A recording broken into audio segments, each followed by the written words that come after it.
Welcome back to another episode of the Casey Campbell podcast. Casey Campbell with you, of course. Pleased to be joined by Linus Lundqvist, of course, from HMD Motorsports in the Indy Lights series. Linus, how's it going? I'm good, thanks, man. I'm very good. How are you? I'm doing well. So let's talk about St. Pete. How do you think it went for you season opening wise? I think it went pretty good. I think we're happy overall with the pace that we showed. Obviously, Sunday was not the best Sundays for us. We got a little bit lucky to end it on the podium with P3. But I think we showed our pace throughout the weekend. It was just one of those days where it came undone in turn one. And after that, just pretty much followed the car in front of you. And we got lucky to jump back into the podium. But overall, not too bad. So you got a little bit of off time before this next race coming up. I believe it is at Barber. Barber. Yes, that's right. Okay. So what are you going to be doing during really all this the time between then and now? Honestly, it's gonna go by pretty fast, as Really the off season usually does. But focus for me is, again, it's gonna be like it is during the off season. It's just, making sure the budget is there and the sponsorship and everyone's happy and trying to make the most of what we got. And then obviously we got some test days coming up before Barber as well. Right now I'm actually back in Sweden, but we'll be traveling back to the US pretty soon again to start getting ready for Barber. So yeah, you live internationally. So what is that like to just live in Europe, and then when you're in the States and just trying to manage all that travel, especially, I'm sure it's easier now that all the quarantine periods are done. But Yeah. what's that Yeah, like traveling between Europe and the United States? yeah, it's always been a little bit tricky. Obviously, I've lived sort of part time in the US as well during the season, but in these longer breaks, it's good to go back to Sweden because obviously this is where all of my partners and sponsors are. So we'll keep them happy. And yeah, it's been all right.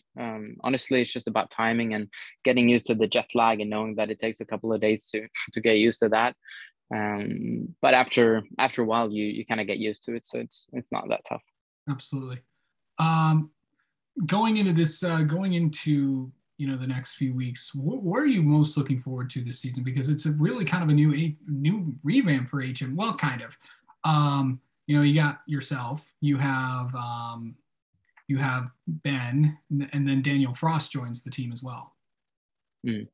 That's right. Yeah, no, I mean they've definitely grown HMD. I think last year was their first proper year at having a go at it, and they were really, really successful in their first year.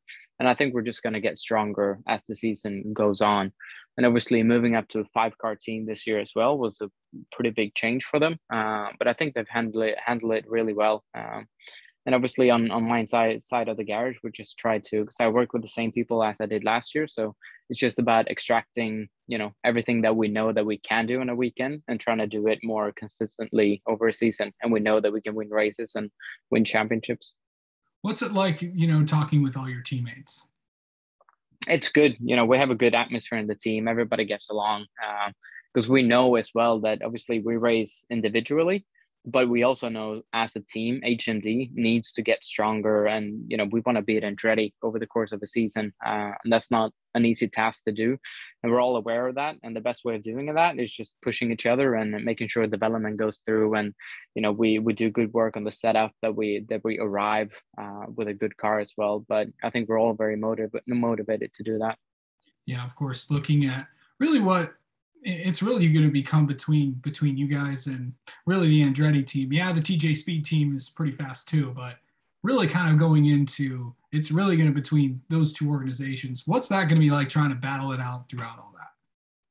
I mean, we expect a tough fight as always, but like I say, I think we're one of the probably top teams then to be a contender for the title, which is always a good feeling. And I think over the season, you're going to see some tracks that Andretti are strong, some tracks that we're pretty strong. So I think it's going to shift, and it's just going to about, minimizing mistakes and maximizing when you have a fast car.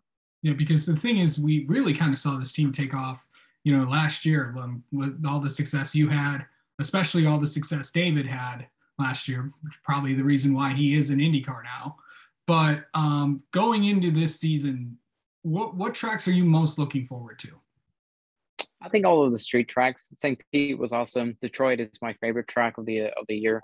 Nashville is going to be pretty awesome too. Just looking at the IndyCar race last year, so yeah, those are going to be my top picks. Forgot Indy Lights races at Nashville this year.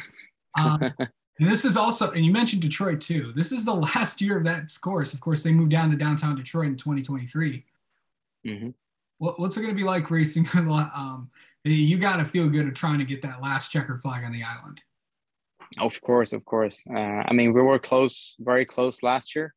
2 second place finishes and a pole, but never really got the win. So that's why we're going back there to this year and trying to get that win back home with us. I mean, I know you talked about the main focus is trying to get, getting settled with all the partners and stuff, but what are you going to do to get, more physically, mentally ready to get ready before you get back to the States and run Barber?